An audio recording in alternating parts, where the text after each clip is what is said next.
Democritus, often remembered in antiquity as the laughing philosopher for his advocacy of cheerfulness as a key human value, was a central figure in the development of early atomist theory. Expanding on ideas attributed to his mentor Leucippus, he formulated a comprehensive materialist explanation of the natural world. Atomists believed that all things are composed of indivisible units moving through an infinite void. Among ancient materialist approaches that did not rely on ideas of purpose or final causes to explain the world's order and structure, atomism stood out for its impact and endurance. Even Aristotle, one of its major critics, acknowledged Democritus' use of reasoning suited to natural inquiry. Historical accounts place Democritus' birth around the same time as Socrates, and he is usually associated with the city of Abdera, although other sources name Miletus. In addition to Leucippus, he is said to have known Anaxagoras and may have been significantly younger than him. Various stories about his life have circulated, though their reliability is unclear.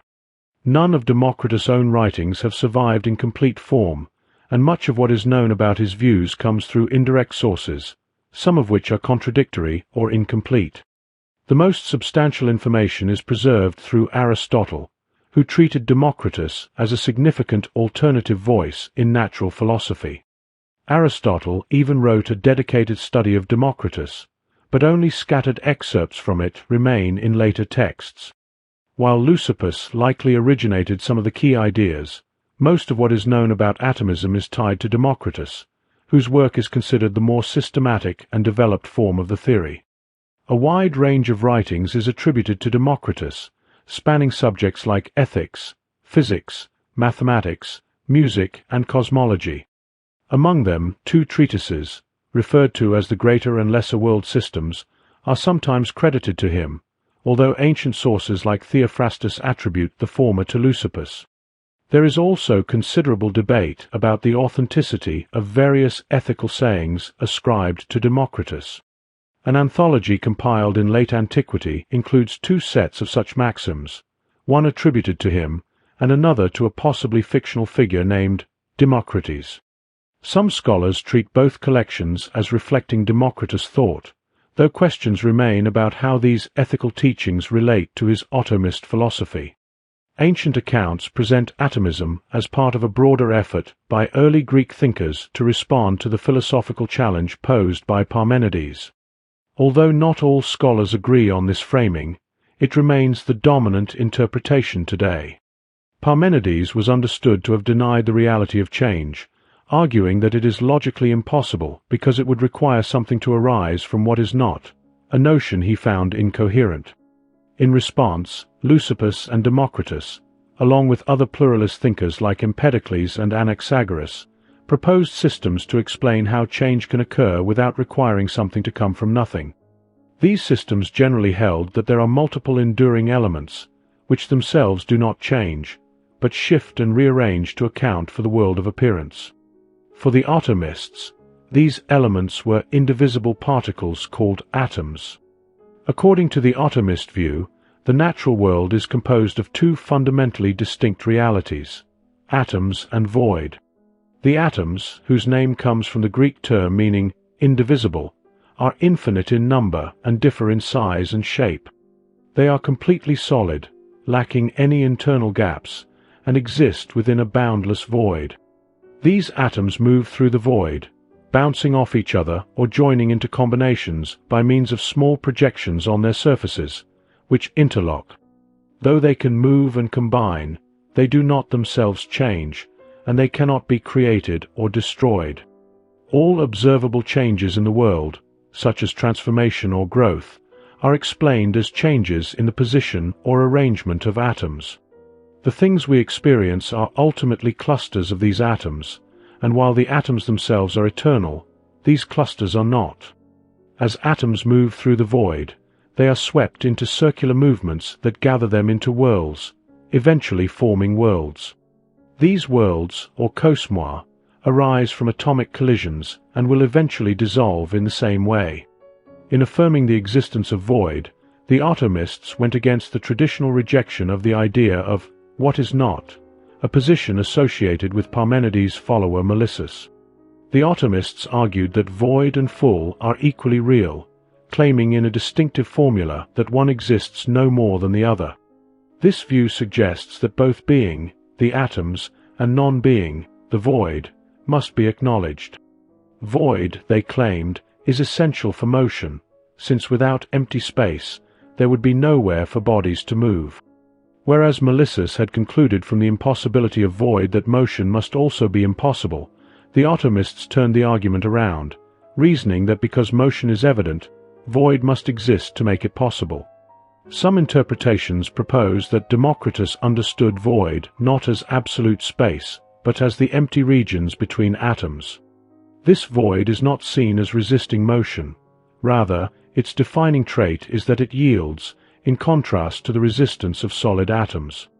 Later atomist descriptions explain that this yielding nature causes bodies to move into less crowded areas, as collisions drive them out of denser regions.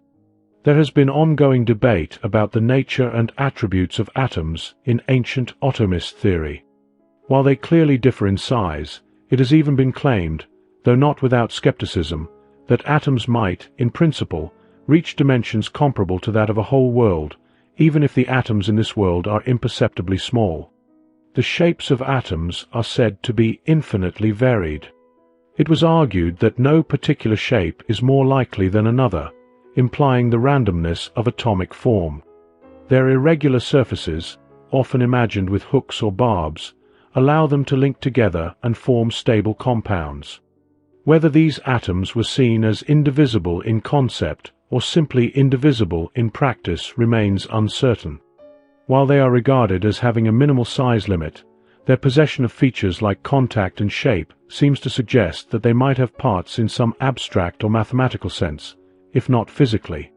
There are also different accounts regarding how atoms move, particularly whether they possess inherent weight. Some have tried to resolve these contradictions by suggesting that weight is not a fundamental property of atoms, but emerges from the dynamics within the cosmic vortex that brings them together. It has been speculated that atoms might naturally engage in a form of internal vibration, though the evidence for this is unclear. The main cause of their movement appears to be mutual collision. When atoms strike one another, their resistance causes them to rebound and scatter. Aristotle criticized Democritus for not providing a fundamental explanation for the existence of motion itself, as atomic motion is always traced back to previous collisions, never to an initial cause. While comparisons are often made between ancient atomism and modern mechanistic science, some scholars have cautioned against assuming they share the same view of motion, particularly the modern idea of inertia. Reports also suggest that Democritus referred to both necessity and chance as causes of things. But this notion of chance likely did not imply a rejection of necessity, but rather the absence of purpose or intention. He seems to have acknowledged the need to explain how disordered atomic movement could result in the structured, patterned world we observe. One idea attributed to him is that similar atoms naturally congregate, akin to how animals of a species gather together. This principle of like attracting like is illustrated with comparisons to grains being sifted or pebbles being sorted by the sea, examples of order arising from purely mechanical, undirected processes. Such analogies appear to aim at showing how organization and pattern can emerge without the need for any guiding intention or goal. Democritus holds that the observable diversity in the world arises from the properties of atoms in combination. A well-known analogy, preserved by Aristotle, compares this to the formation of words from a limited alphabet. Differences among words arise from the shape of the letters, their order, and their orientation. For instance, how one letter differs from another in form, how the sequence of letters produces different outcomes, and how a change in position alters perception. These distinctions reflect Aristotle's reading of Democritus' thought, though the terminology used by Democritus may have had a more dynamic or kinetic meaning. Although this analogy focuses on shape and structure, other sources make clear that Democritus also considers size an important differentiating property of atoms. Democritus famously claims that only shape, size, and perhaps weight truly belong to atoms, while other qualities, such as sweetness, bitterness, heat, cold, and color, exist merely by convention. In a well-known fragment, he asserts that all such sensory qualities are conventional, and that in reality only atoms and the void exist. Scholars have debated what Democritus means by convention. One interpretation suggests that he does not deny the regularity of perceptions, such as a specific arrangement of atoms consistently producing a particular color sensation, but rather rejects the idea that such qualities belong to the atoms themselves. Another view proposes a distinction between properties that are intrinsic and those that exist only in relation to something else. Most accounts limit Democritus' rejection of reality to sensory qualities. However, one report from Plutarch includes combination among the things that exist only conventionally. If accurate, this suggests a deeper claim, not just that sense data are misleading, but that any grouping of atoms, any compound object, is itself not real in the fullest sense. From this perspective, even apparent objects are illusions, since only the atoms and the void are fundamentally real. A separate report even claims that Democritus denied the possibility of two things becoming one, or one becoming two, reinforcing the view that he saw combinations as mental constructs rather than genuine unities. The accuracy of Plutarch's account is debated. Since the term combination does not appear in other reports, some scholars suggest it might be a textual error, possibly substituting for bitter, which features in similar lists elsewhere. Nevertheless, Plutarch seems to understand the atomists as treating not just sensory qualities, but all combinations of atoms as conventional. This would mean that, for Democritus, everything we perceive in the world, every macroscopic thing, is not ultimately real. The question of whether combinations have any real ontological status in Democritus' philosophy remains complex, touching on comparisons with thinkers like Melissus and inviting parallels with a later distinction between primary and secondary qualities. Democritus explains perception through the concept of idola, fine films or images made of atoms that constantly peel off the surfaces of visible objects and travel through the air. These atomic films are so thin that they can move freely and reach our sense organs. Over time, the gradual wearing down of physical bodies is offered as evidence that such films are continually emitted. These layers can expand or contract, and only those that contract enough can enter the eye. Perception occurs when these atomic images strike the sense organs. Through them, the size, shape, and other visible features of objects are transmitted to us. However, these images may become distorted, especially when they travel long distances, since their path through the air includes countless collisions with other atoms. An alternate version of this account suggests that the object affects the surrounding air with its idola, and this compressed air then relays the image to the eye. Similarly, perceptions through the other senses are also explained by direct contact or interaction between atoms and the sense organs. For instance, Democritus' theory of taste attributes different flavors to the differing shapes of atoms that come into contact with the tongue. Theophrastus, who provides the most detailed record of this theory, criticizes it on the grounds that it should lead to identical appearances whenever the same atoms are involved. However, Democritus seems to distinguish between typical and atypical observers. His explanation of why honey might taste bitter to someone who is ill involves two considerations, neither of which contradicts the idea that atomic shapes usually produce consistent effects. First, a substance like honey isn't entirely uniform. It contains a variety of atom types.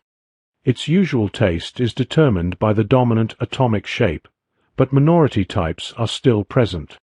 Second, our sensory organs must be properly attuned to receive particular atoms, and this alignment can be disturbed by illness or other conditions. A person in poor health might become unusually sensitive to a less prevalent atom type, which could lead to an altered perception, such as tasting bitterness instead of sweetness. Some observable phenomena require a different approach, one in which the same atoms can produce varied effects even when the observer remains unchanged. In these cases, the difference must come from a change in the object being observed. This seems to be how Democritus approaches the issue of color. Aristotle notes that objects take on color through a kind of transformation called turning or trope, a term Democritus used to describe one of the fundamental ways atoms can vary. Aristotle translates this as position, referring to one of three key atomic differences that alter how things appear to us.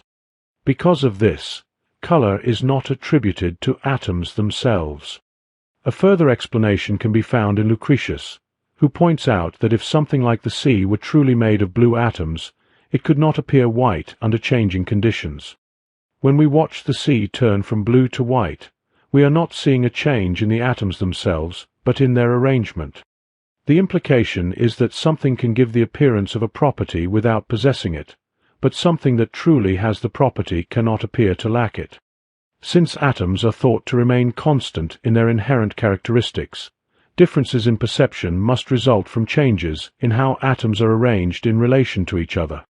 This makes sense in examples like the shifting colors of the sea or the iridescent neck of a pigeon, where movement and changing positions of the object's components influence what we see. By explaining sensory qualities through atomic relationships rather than intrinsic traits, Democritus challenges the straightforward view that things appear a certain way because they are that way. Theophrastus emphasizes the difficulty of convincing people that something can seem to have a quality without actually possessing it. Democritus takes a counterintuitive stance by arguing that experiences like hot or cold are caused by texture, and that color sensations result from physical impacts. To support such claims, examples are drawn from everyday associations.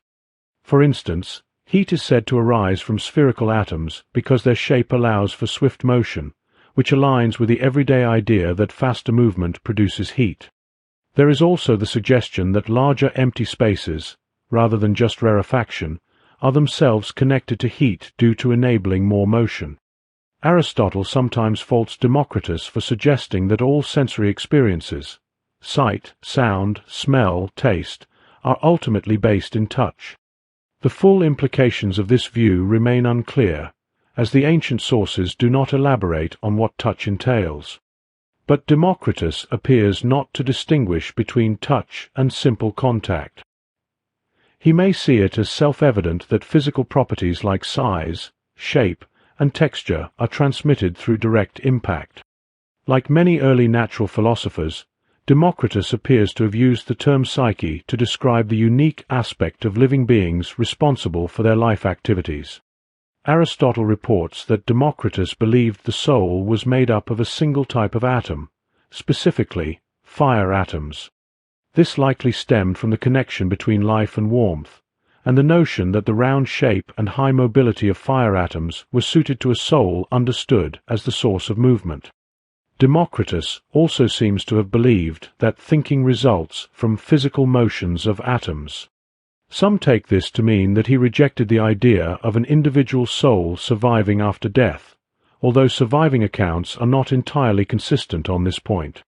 A key challenge for materialist explanations of life is to account for the regular and structured development of living forms.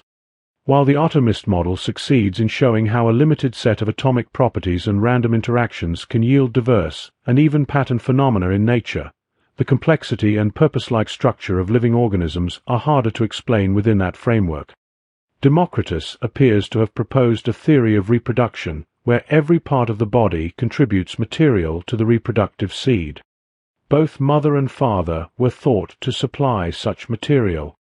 This suggests that the presence of substances from specific organs in the seed explains the formation of corresponding parts in the offspring. Traits are inherited depending on which parent provides more of the relevant material, and the sex of the child is determined by whichever parent's contribution dominates in regard to reproductive anatomy. In a universe governed by atomist principles, particular species are not eternal fixtures. Like other early materialists, Democritus believed humans originally emerged from the earth, though existing sources offer few specifics about how this occurred. A certain account attributes to Democritus and Leucippus the idea that both thinking and sensing are caused by external images striking the body, suggesting that mental activity, like perception, relies on these images. Both are described as bodily alterations. Democritus appears to have been aware that this view introduces an epistemological difficulty. It makes our understanding of the world dependent on the senses, while at the same time denying that the senses directly access the true nature of things, leaving space for error or incompleteness. A well-known fragment may be addressing this concern, as it portrays the mind reproaching the senses, despite relying entirely on them for any knowledge. Other texts highlight a disconnect between what appears to us and what is actually real. Since atoms cannot be perceived directly, any understanding of their nature must be inferred by analogy from perceptible things. However, the senses present qualities, such as color or flavor, that atoms themselves do not possess. This leads to a persistent uncertainty about the reliability of our knowledge of the external world. Later thinkers made use of a phrase associated with Democritus, "no more," in arguments that when something appears to be both a certain way and not that way, it is no more one than the other. These kinds of arguments were deployed in skeptical contexts, drawing attention to conflicting sensory reports to question the grounds of human knowledge.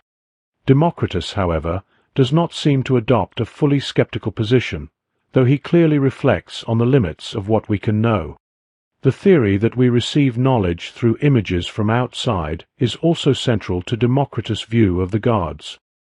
He holds that what we know about the gods comes from idola, huge, thin films of atoms with the features humans attribute to divine beings.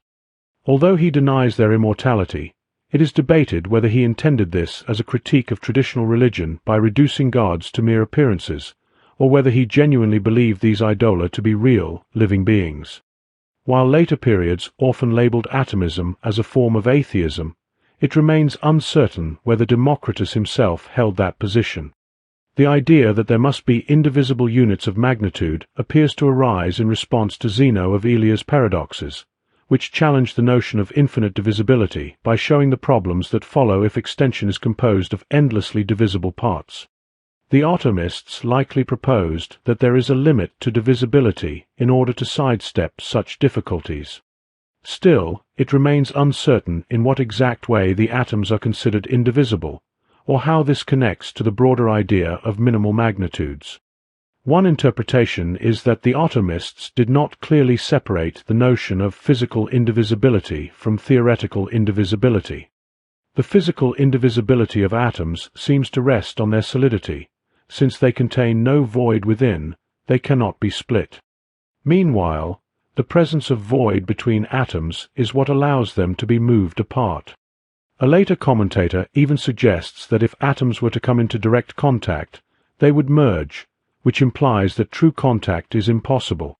Whether Democritus himself acknowledged this implication is unclear, but atoms appear to be regarded as indivisible regardless of their size. There is, however, an assumption that atoms have a smallest possible size, which would be sufficient to avoid the challenges posed by infinite division. A certain logical argument, cited by Aristotle, suggests that the atomists reasoned as follows: if a magnitude is divisible without end, then there is nothing to prevent it from having already been divided everywhere. But if so, what remains? If the response is that extended bits like dust remain, then complete division has not been reached. If the reply is that nothing or mere points remain, then it becomes problematic to explain how something extended could arise from what has no extension. Democritus is also associated with contributions to mathematics, particularly in raising a question about the cone. He observes that if a cone is cut anywhere parallel to its base, the resulting surfaces must either be equal in area or not. If they are equal, then the cone would simply be a cylinder. If they are unequal, it would consist of sudden jumps rather than a smooth slope. While it is uncertain from ancient reports how he resolved this paradox, it does indicate that Democritus was aware of tensions between the physical model of atomism and the abstract nature of mathematical forms.